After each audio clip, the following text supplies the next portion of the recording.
we actually had a fun little quiz that we're going to leave. And you've got about 10 seconds, actually. I'm going to put you on the spot. We all know that consumer decision-making is tough, and the funnel, we're obviously all not big fans. So quickly, we've got the lightning bolt. What number do you think, if you go through the journey, does it end up on? You can guess, you can shout at me. You've got a guess of 1, 2, 3, or 4. I'll take anything. 3, 1. I heard someone. I actually have, have you heard the right answer? Okay, 1. Congratulations. Whoever said you 1. You navigated the messy middle. Brilliant.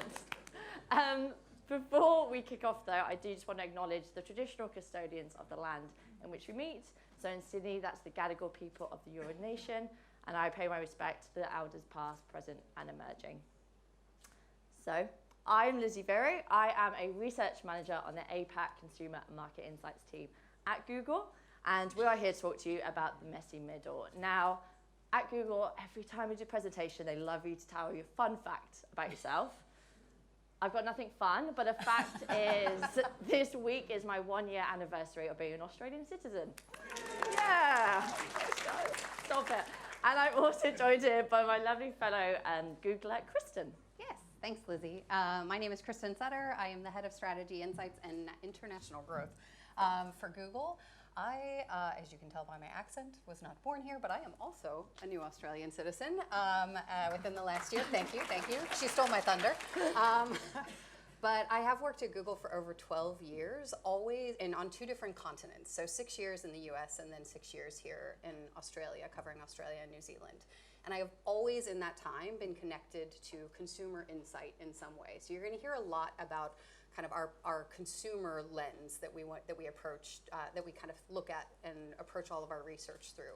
And we're going to talk a lot about behavioral science as well today.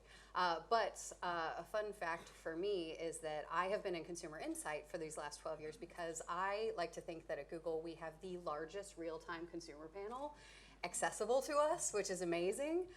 And today, regrettably, I'm not going to talk a lot about search data. So I'm actually going to share with Lizzie some really interesting research around behavioral science that we've done with some partners. But before we kick off, are there any we're going to talk about sneakers for a lot of this because that's one of the categories we looked at. But are there any sneakerheads in the room? I've seen some cool okay, all right, we've got a few, but I've seen some cooler sneakers, so there were more of you than that when I was looking around. But has anyone heard of Australia's premium sneaker store, Shoei? I'm hearing some laughter. If you're saying yes, that's unfortunate because I just made it up. So it does not exist. But by the end of this presentation and showing you through behavioral science, I will show you that I could get roughly Shoei chosen by sneaker shoppers who are in market for sneakers roughly 84% of the time, even though it doesn't exist. If you don't believe me, just wait. So we too, this is hilarious, we didn't talk to any of the other presenters, I swear, but we too don't really agree with the traditional marketing funnel. So a few years ago, back in about it was the end of 2019, early 2020, we partnered with the behavioral architects to kind of look at consumer path to purchase. And there were a couple things that came out. One, it isn't a really linear path. So we kind of came up with this idea that there is this idea of exposure. So for the flipped funnel we saw earlier, maybe those people who are potentially in market, you have some exposure to a brand, you've heard of it, maybe you've seen it. In some case, you might be in market, you might not. And then we have a trigger that happens. And then a bunch of stuff that we're not really sure about, and then purchase. And we have a ton of information around those triggers. And we have a lot of information around that purchase. But within the middle, we don't really know a lot. But through a lot of this research, one of the things that we discovered were that consumers were doing one of 2 things. They were exploring, so they were widening that consideration set and coming to understand new different characteristics and different product attributes, or they were evaluating. So they were kind of lowering that and reducing their consideration set. And that could happen several times. And especially now where consumers have so much more information available to them, we're seeing that people can get stuck in that infinite loop. So the job of marketers now is to give consumers the confidence to make that decision and choose you. So how do you do that? Well, first I'm going to pass back over to Lizzie, who's going to tell you a little bit about why we did this research. So we are finding that messy middle, as you mentioned, we started in this in 2019, and we're finding it's actually lasting the test of time. So we obviously had COVID happening, we saw massive digital transformation and more shoppers shifting to online than ever before. Fast forward 4 years and we're now faced with even more challenges. We've got economic uncertainty, rising inflation, rising interest rates, and mortgage high cliff costs. we heard earlier that I am very scared of. Yeah. I know, Yeah. let's not talk about that. And then high cost of living. And we're finding that this is impacting Australians in many different ways. In fact, they're actually being forced to rethink the loyalty and relationship they have with retailers and brands. So behind me here, we've got 67% of Australians are now being much more thoughtful on what they spend their money on. Furthermore, within this uncertainty, they're now actually getting a lot more stress about some of the decisions, and we're finding that people are spending even more time in the exploration and the evaluation phase of that messy middle diagram we showed you. With 47% of people saying they actually can't afford to make a bad decision, the opportunity here with these insights is to uncover how retailers can give the confidence to consumers to make the right purchase decisions. So, for the next 30 minutes or so, we've got 3 sections for you. We're going to delve into the research design, what exactly we did. We've then got brand new, hot off the press travel flight results that have not been seen before. And then also, I'll be passing to Kristen to tell you why you should care about these insights and what you can do as a result of them. So, research design, let me just nerd out for a second. There are 3 reasons why I love this research. The first one is, as I've said, we've been conducting it for many years. And so we have got a hugely robust sample, over 190,000 consumers across over 17 markets. Now, for the sake of today's presentation, we'll only be showing Australia specific, but just know we have this for many of the different markets. The other cool thing is observational versus post-rational. Now, when I say post-rational, it's actually pretty much like a lot of the research we already see in market at the moment. It's always asking people about a situation they've done after the time. With observational, we were able to observe in real time consumer decision making. And this really helped us to mitigate that say-do gap that, again, we see a lot. Now, how we did that was through conjoint analysis. For some of you who are like, I don't know what that is, that's okay, we're going to go through that in a lot of detail. But what it allowed us to do is to do over 1.8 million simulations with in-market consumers across 18 different categories. So we can really understand some of these decision processes across a wide variety of categories. And finally, Kristen has already mentioned, but it's behavioral principles. So we had to leverage authority bias. So we partnered with the behavioral architects, who are a global behavioral science company, to do this research. So before we get into the very cool insights, I am going to put you on the spot. Okay. I am prepared. So I need you to imagine you're like one of our consumers who is about to be ready to buy a pair of sneakers. Okay. Got it? Now, just for context, this is actually one of the categories that we did within the research. So, Kristen, what is your favorite brand for sneakers? Probably Allbirds. I think I have 4 different pairs of Allbirds. I'm surprised I'm not wearing them today, to be honest. I'm a little bit disappointed. We should have done better prep. What is your second favorite brand? Nike. Okay, and then thinking about retailers, who's your favorite retailer? I should have thought about this. Rebel Sport. Rebel Sport is down the street from me, so Rebel Sport. Cool, okay. And your second favorite retailer? Second favorite retailer would probably be, I buy a lot of fashion sneakers online at Iconic, so let's say the Iconic. Okay, love that. Now I've got one more question for you. Yes. You've got these new sneakers. How much can we pay for them? Probably, I'm gonna look for probably something around $150. Love that. Okay, so these are questions that we ask every respondent before we bring them into our simulation. So let me unreveal, yeah, thank you. So it's a bit of a delay. Let me reveal some of the results. Now, as you can see, there is 2 value propositions on screen, and that is what our consumers, our respondents saw. They are exactly the same retailer, same cost, same attributes. The only difference is that we plugged in their favorite sneaker brand, so in your case, Allbirds, and then their second favorite brand, so in this one, Nike. We love interaction. So how many, I would love you all just to shout at me, how many % of consumers do you think opted for their favorite brand of sneakers? 100%? 100. Love that guess. One more, just for fun? 90. Okay, so we actually expected to find similar results, but we were all wrong. So interestingly, 79% of people chose their favorite, but 1 in 5 were willing just to take their second favorite, which shows that merely showing up is enough to actually increase your preference share to another brand. Now this was in line we've done this recently in 2022. We also ran this in 2019 across different categories, and we got very similar results. But we wanted to go one step further this time, and so we actually looked at, okay, what about the decision making on where you buy them? What about retailers? So this time we showed them again 2 value propositions. Everything the same, so we'd have your favorite sneaker brand, again, this will be Allbirds, rather. All attributes, all costs, but the difference is we'd show your favorite retailer, so Rebel Sports, and then you'd have your second favorite, so the Iconic. Again, shout at me, what % of people do you think chose the favorite retailer? 60, 75. 75, I like the 60, that's quite, I like that, because you're going in the right direction. So we're finding it's a lot more fluid, and when it came to retailers, people were a lot more open to going to one or the other. So as I mentioned at the beginning, one of the cool things about this research, we've done it across many different categories. And so we can actually compare these trends, and we're seeing that again for products, we got it consistently around 1 in 5 people will be opting for their second favorite brand. For retailers, again, we are seeing that more fluid behavior in that half of people would go for their first over their second. You will notice with dog food and face moisturizer, we did see a slight spike on terms of your favorite retailer.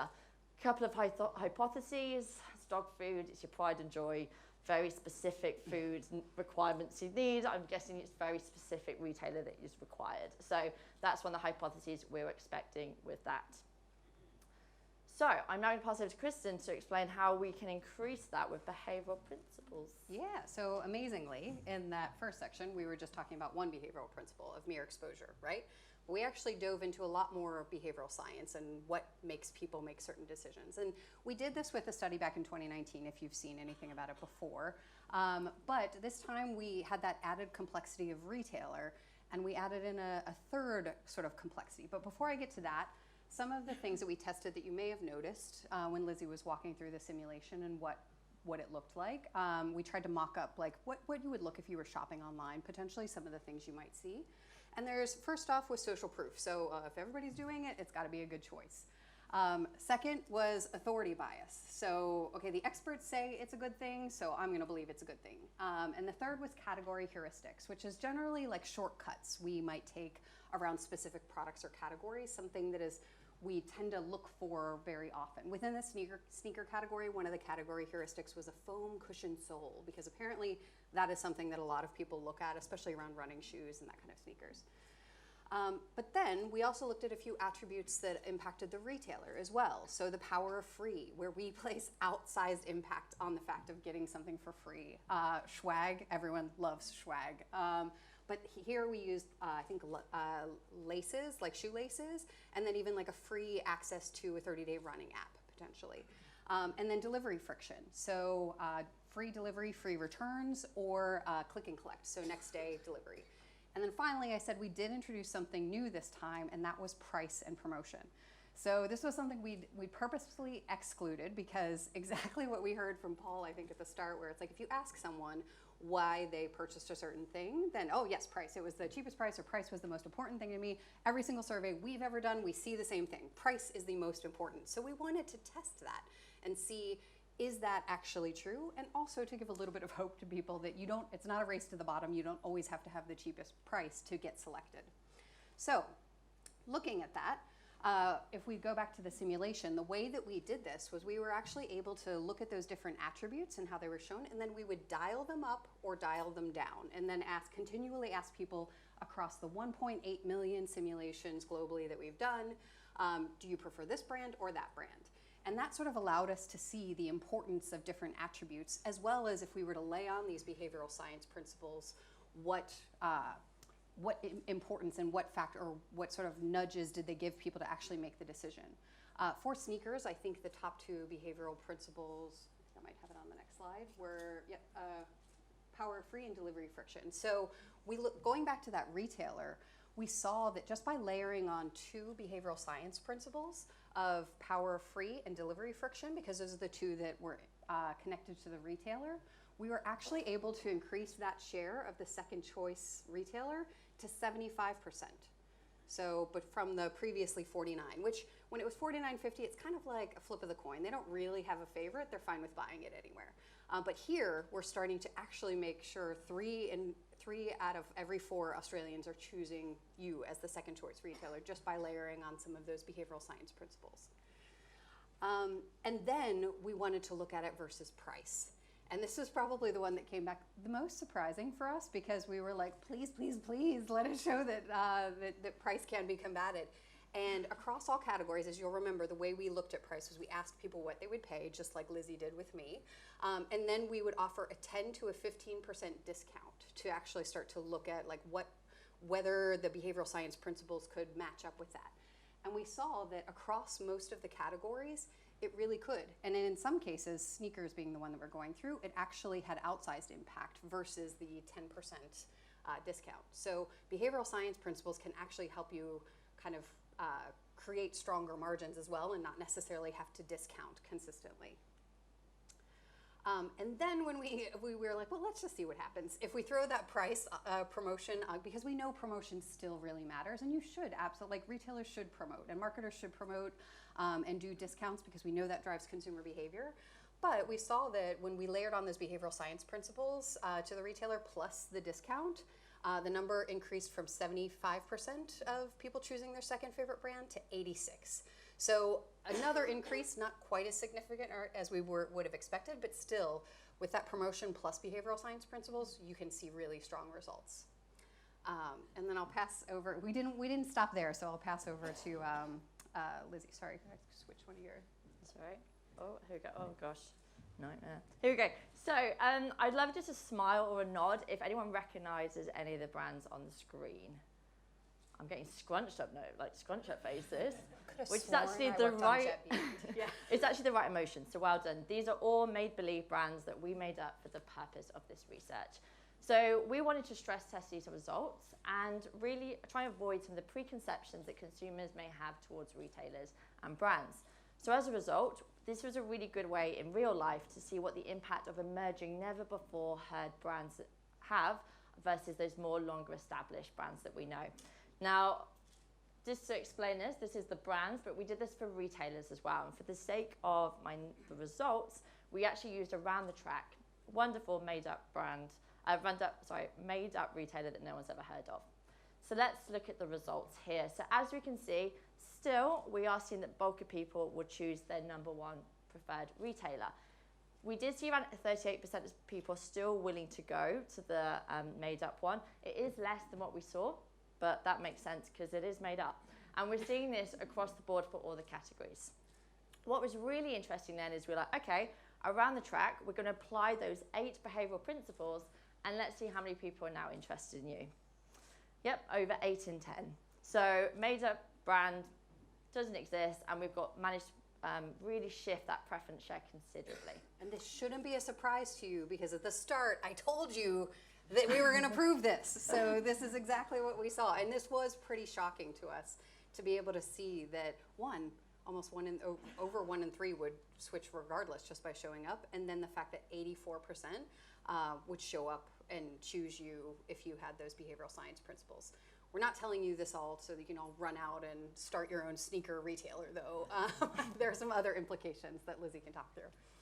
Amazing. So just for the first section, the top 3 takeouts that we really love you to go away is there are huge macroeconomic challenges that consumers are faced with today. And so we really are seeing that their consideration, decision behavior is actually changing as a result of that. So don't fret though, merely being at the right place at the right time in front of your consumers is enough to actually drive preference share away from some of your competitors. And finally, what we saw with product is that consumers are far more tied to the brand that they're willing to buy versus the retailer. All right, it's the new stuff. Here you are. The new stuff. As Lizzie mentioned, this is hot off the presses. We just started taking this to market with some of our top clients like a couple weeks ago. So you all are seeing this before most people.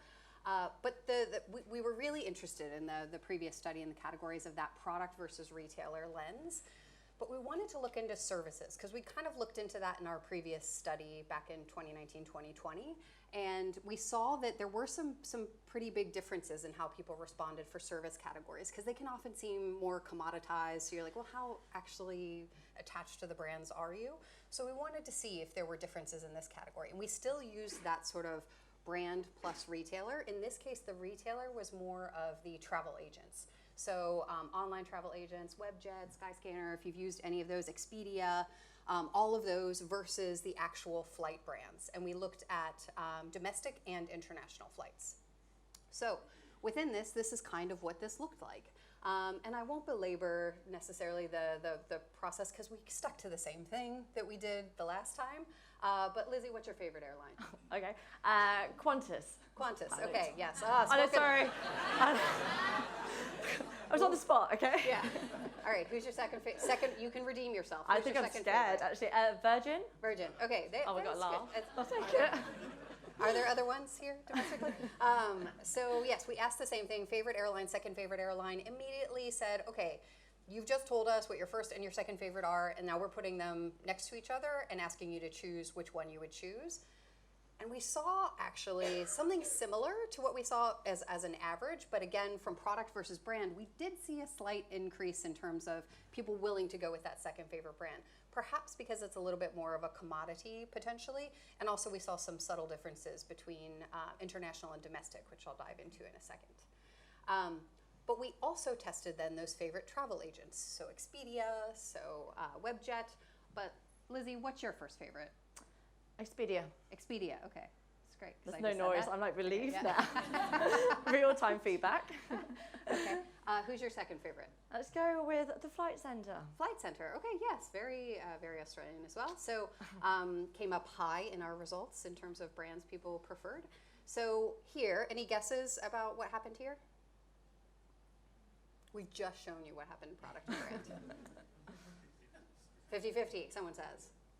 Yes, you are correct. Woo. It was kind of a flip of the coin again, and we were like, woo, it just proves our results are true across all categories. And then we dove a little bit deeper, and we realized, okay, there are some interesting things happening here.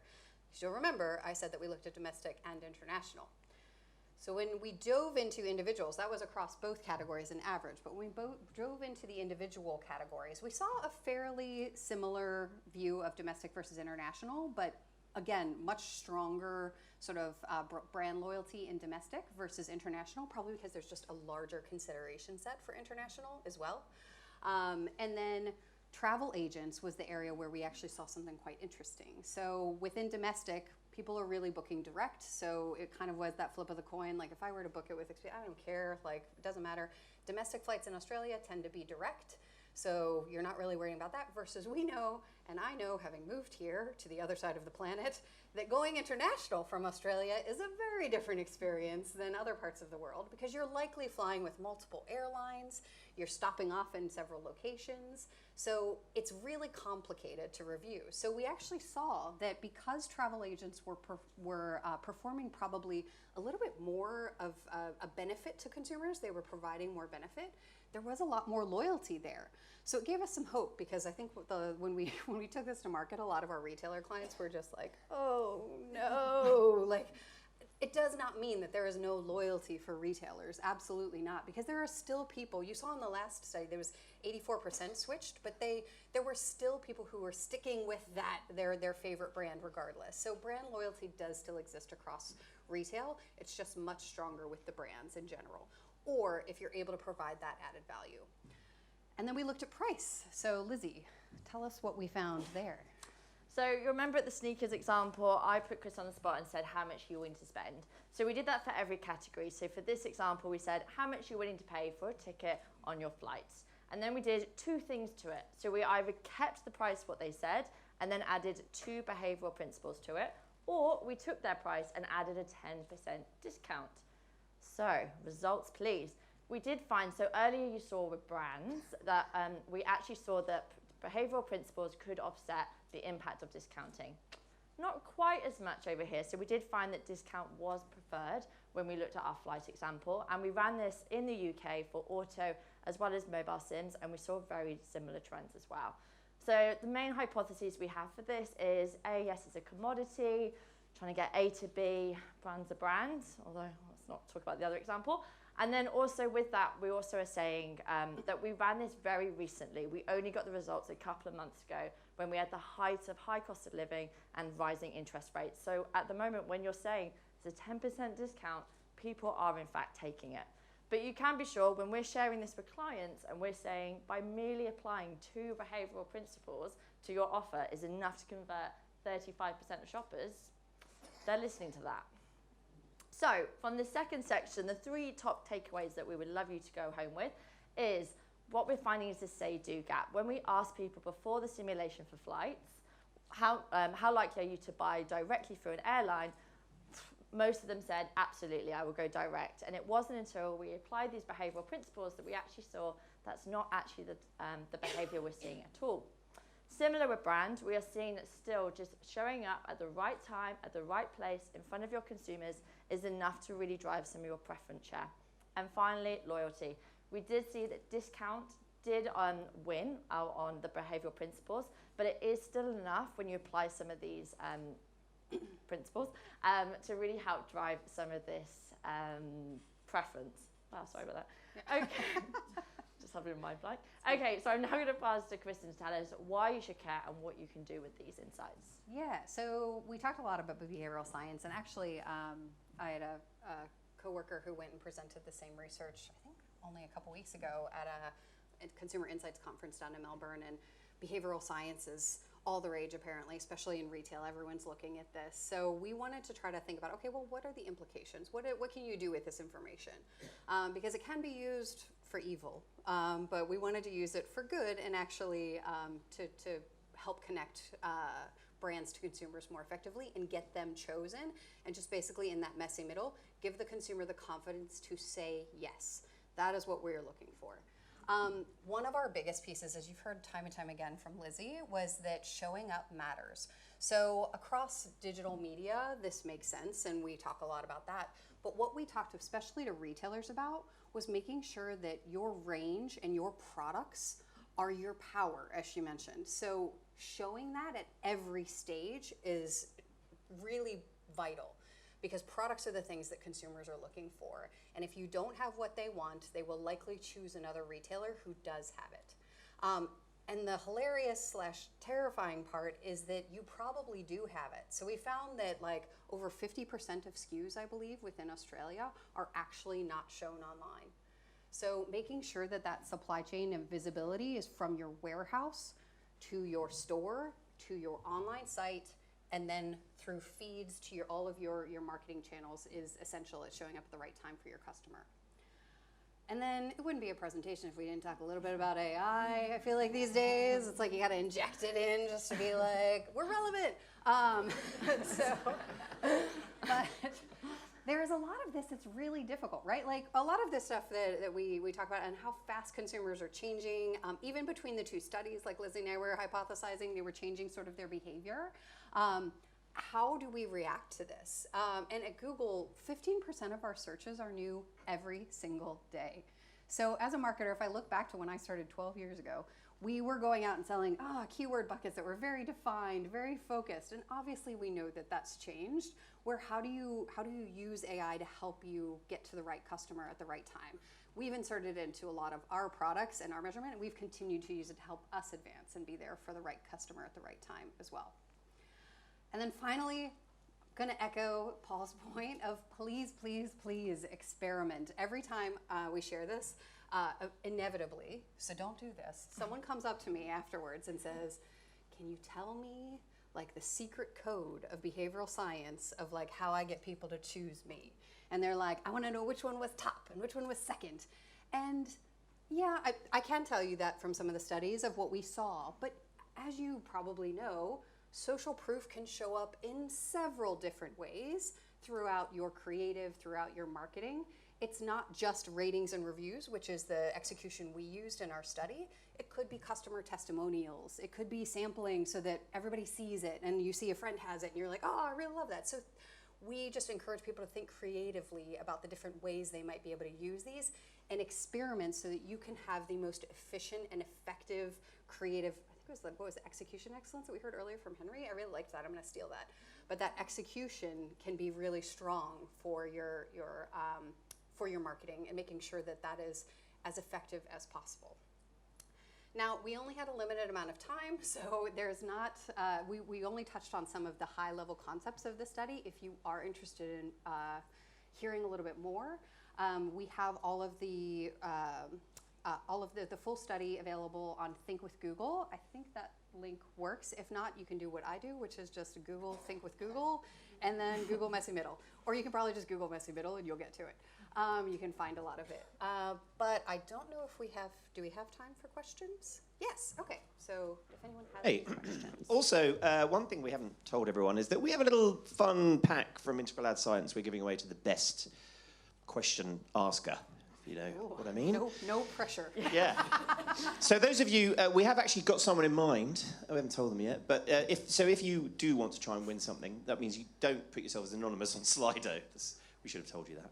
We do have time for a question. There is quite a good question in here, actually, which is why I need to put my glasses back on. Sorry, I'm an amateur at this. So how do you control for brand premium and equity? So showing Qantas versus Jetstar at the same price would lead to most choosing Qantas because of price expectations.